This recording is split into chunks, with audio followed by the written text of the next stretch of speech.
Eleanor Ellie Sanders sat at the edge of her small kitchen table, a half-empty cup of cold coffee cradled in her hands, staring at the stack of bills that seemed to multiply overnight, each envelope a stark reminder of the precariousness of her life. At 58, she had never imagined herself scraping by this way. After decades of working in customer service, juggling 2 part-time jobs to barely keep the lights on, and supporting her teenage son, Lucas, who now faced the pressures of college applications while watching his mother struggle. The divorce from her husband, Greg, 2 years earlier still stung. His betrayal had cut deeper than any financial hardship could, the revelation of his affair shattering not only the trust between them but also leaving Ellie in a financial chasm, with credit card debt ballooning to $6,000, unpaid medical bills for a surgery that had taken longer to recover from than expected, and an eviction notice that loomed over her like a dark cloud she could not shake. The scam she had fallen victim to, phony work-from-home programs promising quick income, a fake charity that drained $200 from her savings, and a fraudulent tax relief scheme, added humiliation to her growing despair, and the constant calls from debt collectors made her chest tighten, her nights sleepless, her days a cycle of anxiety and relentless planning.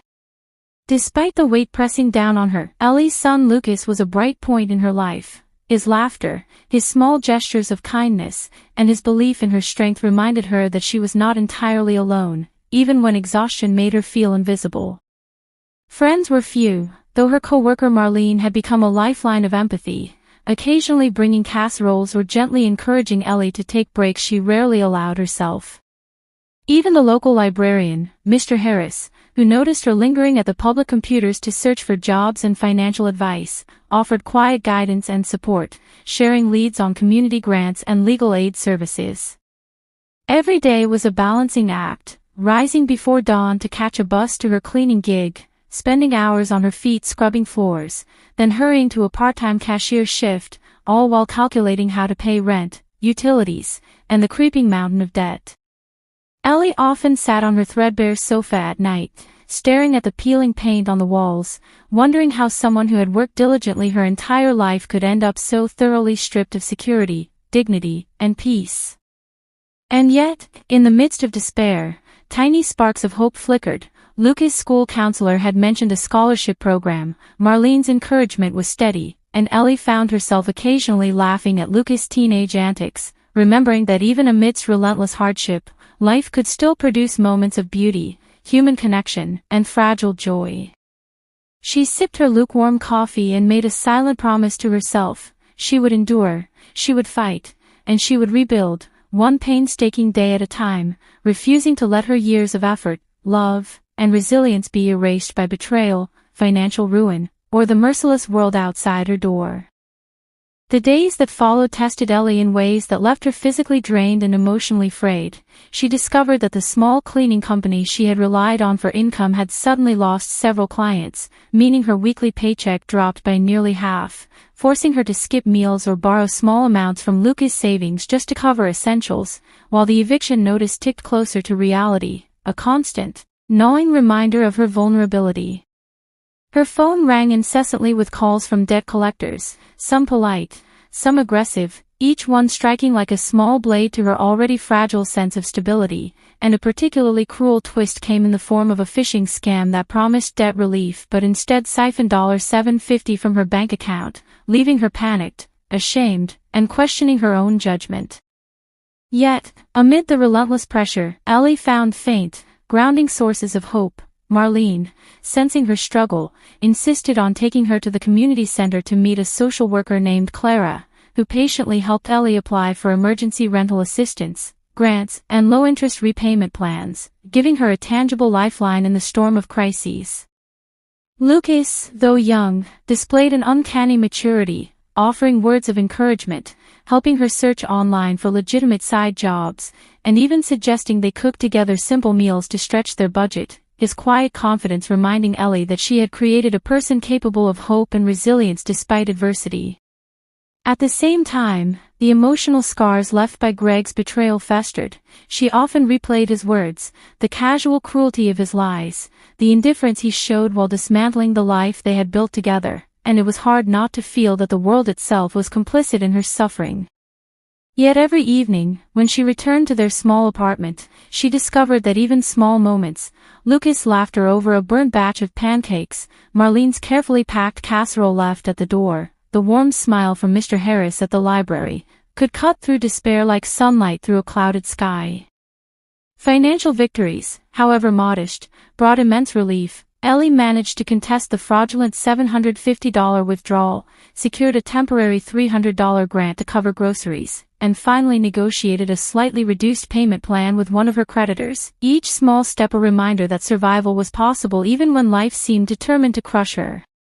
She walked home from the library one chilly afternoon, her arms laden with groceries, feeling the bitter wind on her face yet recognizing the flicker of determination in her chest. She had endured betrayal, exhaustion, scams, and financial precarity, yet here she was, still standing, still fighting, still searching for a path forward.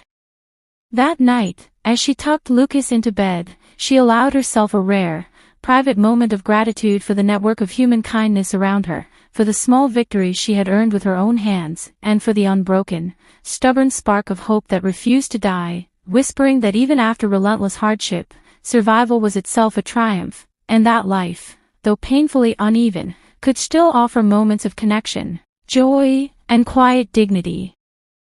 By midwinter, Ellie's life seemed to tilt further into chaos, as if the universe itself were testing the limits of her endurance. The temporary grant had barely covered overdue rent, her car needed costly repairs, and yet another scam call appeared in her inbox, this time a convincing investment opportunity, promising quick returns for seniors, which preyed on her desperation and left her shaken for days, questioning her own judgment and battling waves of shame and anger at being manipulated. Once again. On top of financial strain, her emotional wounds throbbed constantly. Greg's betrayal was no longer a distant memory but a live ache that pulsed each time she received a social media update showing his new life with another woman, their smiles a cruel reminder of what she had lost, and she found herself questioning whether love and trust were worth the risk after decades of loyalty met with deceit. Yet through this turbulence, Ellie discovered pockets of resilience and human kindness that became her lifelines. Clara, the social worker, checked in weekly, guiding her through applications for debt relief, food pantries, and temporary employment programs, while Marlene volunteered evenings to help Ellie organize her bills, proofread resumes, and even drive her to interviews, treating her like family when the rest of the world seemed indifferent. Lucas, though young and full of his own worries, became both a source of motivation and a quiet anchor, reminding Ellie that her struggles were not in vain, that her perseverance created a home where love and safety still existed, however fragile it felt. Even minor victories brought disproportionate joy, securing a short-term freelance writing job that paid $400, reversing a fraudulent charge, or receiving a handwritten note of gratitude from a client she helped reminded Ellie of her competence and worth, cutting through the despair that had previously threatened to suffocate her spirit. Nights were still long and lonely. She often sat on the creaky sofa, rubbing her temples, reflecting on the unfairness of life, the betrayal of Greg, and the relentless pressures of survival, but slowly she realized that she had cultivated an inner strength she had underestimated. Each challenge she faced became a lesson in endurance. The scams taught vigilance, the financial crises forced strategic thinking, the heartbreak demanded emotional honesty, and the support from friends and strangers alike revealed that community and compassion could act as a counterbalance to cruelty and misfortune. And in these moments, Ellie found herself smiling quietly, noticing the beauty of a frost-laced morning, Lucas' laughter spilling into the kitchen, or the warm aroma of a shared meal prepared in friendship, understanding that while life could not erase pain, it could also deliver unexpected grace, small victories, and fragile hope. In the midst of adversity, Ellie began to recognize that survival was not merely about avoiding failure but about finding meaning in the struggle, connecting to others despite fear, and cultivating moments of joy even in the shadow of despair. And this understanding, faint yet persistent, became the compass guiding her through the storm of her 58th year. As winter slowly melted into early spring, Ellie began to notice subtle shifts in her life that hinted at the possibility of stability, though the road remained jagged and unforgiving. A reliable part-time gig at a local pharmacy offered her consistent hours and a modest paycheck of $900 per month, enough to cover rent and utilities for the first time in months, and though the work was exhausting, it reminded her that competence and perseverance could still carve out small victories even in the midst of chaos. The constant pressure of debt, over $6,000 in lingering bills, medical expenses, and a few remaining scam losses, was mitigated slightly by Clara and a new financial counselor, Angela, who helped Ellie negotiate interest reductions and establish a manageable repayment plan, instilling a sense of control she had feared lost forever. Despite these small triumphs, her heart remained tender. Greg's betrayal lingered like a shadow in every thought of love, trust, and the family life she had imagined, and she often found herself wrestling with anger, grief, and the fear that she might never fully heal from the sting of deception. Yet, amid the storm, human connections offered unexpected warmth. Marlene's relentless support, dropping off meals, proofreading resumes, or just listening late into the night, became a balm to her soul, while Lucas, now more confident in his own teenage maturity, took joy in planning small celebrations for her birthday and volunteering time to help around the apartment, reminding Ellie that life's rewards often appeared in the quiet consistency of care and attention rather than dramatic gestures.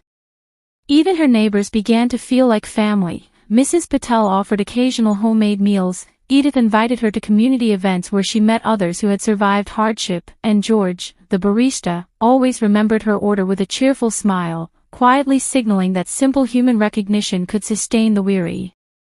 Small triumphs and ordinary joys began to outnumber the moments of despair. Ellie successfully completed a freelance project paying $350, attended a local workshop on budgeting, and even managed a weekend trip to a nearby lake with Lucas, where the sun on her face and the gentle lapping of water against the shore offered a rare sensation of serenity. In the quiet of her apartment that night, she allowed herself to acknowledge the subtle but profound truth she had begun to internalize. Survival was no longer just about enduring. It was about embracing life's small pleasures, leaning into support from those who genuinely cared, and cultivating resilience in ways that rebuilt not just finances but the spirit. And as she scribbled notes of gratitude and plans for the weeks ahead, Ellie felt a tentative sense of hope swelling within her chest, fragile yet unmistakable, a promise that even after relentless heartbreak, financial hardship, and betrayal, life could still offer moments of joy, connection, and the slow, steady rebuilding of trust, confidence, and peace. By late spring, Ellie found herself slowly emerging from the fog of relentless struggle, though the remnants of past heartbreak and financial strain still lingered like shadows at the edges of her life. She had paid down significant portions of her debt, with the remaining $6,000 now organized into manageable monthly installments, and the scams that had once left her humiliated and terrified no longer held power over her, thanks to vigilance, support from Clara and Angela, and lessons learned the hard way. The sense of betrayal from Greg had not vanished, but she had begun to reconstruct her understanding of trust and self-worth, recognizing that his deception reflected his own flaws, not her value, and she allowed herself to envision a future where love and connection might be possible again, cautious, measured, yet open. Moments of joy and triumph multiplied. Lucas excelled in school, winning a scholarship that eased the financial strain further. Marlene's consistent presence became a source of steady comfort, and even casual interactions, sharing coffee with Edith or a joke with George, provided Ellie with a quiet affirmation that human kindness could still flourish amidst life's hardships. Ellie also began investing time in small passions she had long neglected, from painting landscapes on scraps of paper to volunteering at the local library, where her guidance helped other struggling community members, a reflection of the empathy she had cultivated through her own trials. The interplay of hardship and hope taught her patience, humility, and gratitude. She celebrated minor victories, like successfully negotiating a higher-paying freelance job or securing a modest grant to cover medical expenses, with a sense of quiet triumph, each one reinforcing her belief that persistence, rather than luck, shaped the arc of her life. Evenings became a sanctuary of connection and reflection. She and Lucas cooked simple meals together, sharing stories and laughter, while evenings of solitary reflection, journaling, or sketching allowed Ellie to process grief without being consumed by it. Occasionally, unexpected news arrived. a call from an old friend offering a job lead, or a neighbor inviting her to a community picnic, and each instance felt like a lifeline, reinforcing the lesson she had learned through so much pain. Life's cruel twists could not extinguish the human capacity for connection, resilience, or hope. And as she lay in bed one night, listening to the soft hum of the city outside her window and Lucas even breathing beside her, Ellie experienced a profound, almost dizzying sense of accomplishment and gratitude. She had survived betrayal, scams, financial collapse, and the gnawing loneliness of life's toughest years, yet here she was, breathing, thriving in her small victories, and finally feeling the quiet warmth of peace settle around her heart, fragile but steadfast, as if to whisper that enduring life storms could ultimately lead to an unshakable sense of strength and self-worth. Summer arrived with a gentle warmth that mirrored the slow, steady healing in Ellie's heart, and for the first time in years, she felt a sense of balance that transcended mere survival. Her finances, though still carefully managed, no longer dictated every waking thought, as she had negotiated a sustainable repayment plan for her remaining $6,000 in debt, maintained her part-time pharmacy job with dependable hours, and cultivated a small freelance clientele that provided both income and a renewed sense of professional pride. Greg remained a memory that occasionally stirred pain, yet Ellie no longer allowed it to define her, having learned that forgiveness, for her own peace, did not mean excusing betrayal but releasing its hold over her spirit. Lucas thrived in this new environment of stability, his scholarship opening doors she had feared would remain closed, and their evenings together, cooking, talking about dreams, or laughing at small mishaps, became a sacred rhythm of connection and affirmation. The people who had become anchors in her life, from Marlene's unwavering support to Clara and Angela's practical guidance, reminded Ellie that human compassion and generosity could coexist with hardship, forming a web of resilience that buffered life's harshest blows.